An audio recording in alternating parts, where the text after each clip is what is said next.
Dear learners, welcome to theme 10. Our topic for today is diversity in India. Let's enjoy a story. We should learn not to judge things too quickly, otherwise we'll go wrong somewhere. Especially when we think of diversity.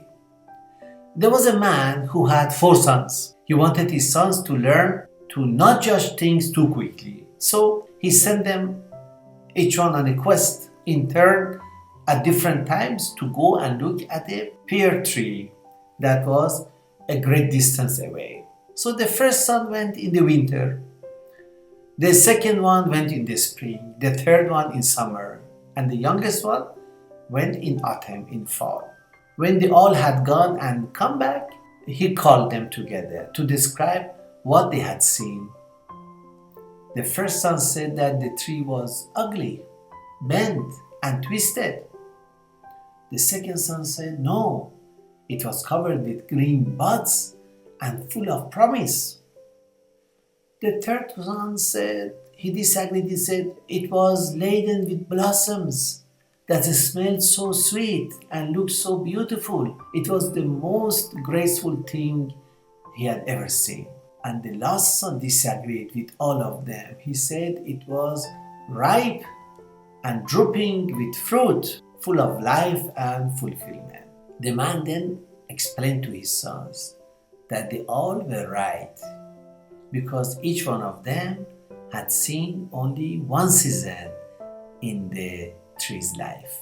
He told them that you cannot judge a tree or a person by only one season, and that the essence of who they are and the pleasure, joy, and love that come from that life can only be measured at the end when all the seasons are up. If you give up when it is winter, you will miss the promise of spring, the beauty of summer, the fulfillment of fall. So, don't judge a life by one difficult season. Don't let the pain of one season destroy the joy of all the rest. So this is true also in case of diversity that we find around us. If we look at the diversity in a holistic way, not particularly in a fragmented way, we will not miss its beauty and promise. So look at diversity as a whole. Third kind of diversity in India is racial diversity. Now, based on the 2011 census, the National Portal of India, it states that all 5 major racial types are in India: Australoids, Mongoloids, Europoids, Caucasoid, and Negroid. They all are represented among the people of India. So beautiful. Then we have diversity in castes. Now, India is a country of castes.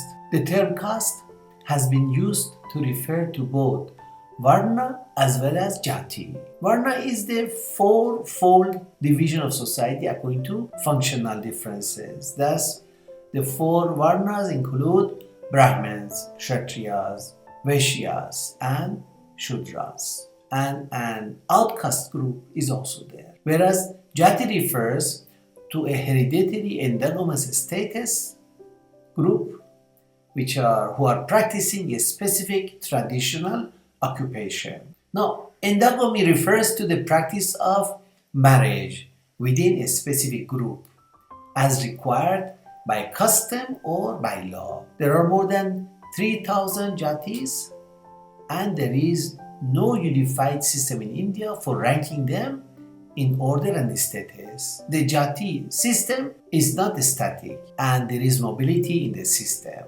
through which Jatis have changed their position every year. The system of upward mobility has been termed as Sanskritization by M.N. Srinivas, who was an Indian sociologist and social anthropologist. Next type of diversity is cultural diversity.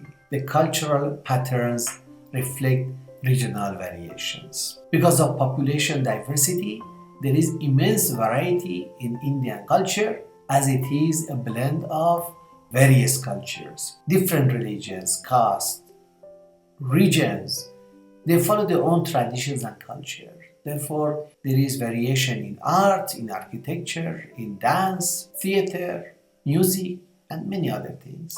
The other diversity we have is geographical diversity, which spans across an area of 3.28 million square kilometers. This is our vast country with great diversity of physical features like dry deserts, evergreen forests, lofty mountains, perennial rivers, non-perennial river system, those which are running round the year, those which don't, long coast and fertile plains. That is the geographic diversity that we have. So in addition to the above forms of diversity, India also has diversity of many other types, like that of settlement patterns, tribal, rural, urban, marriage and kinship patterns along religious and regional lines, and so on. There are different patterns.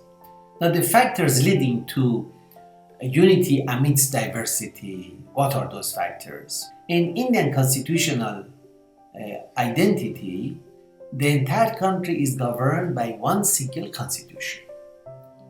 Most of the states follow a generalized scheme of a three-tier government. It is central government, the state government, local government, the state government, local government, and thus imparting uniformity in the national governance framework. Everywhere is the same.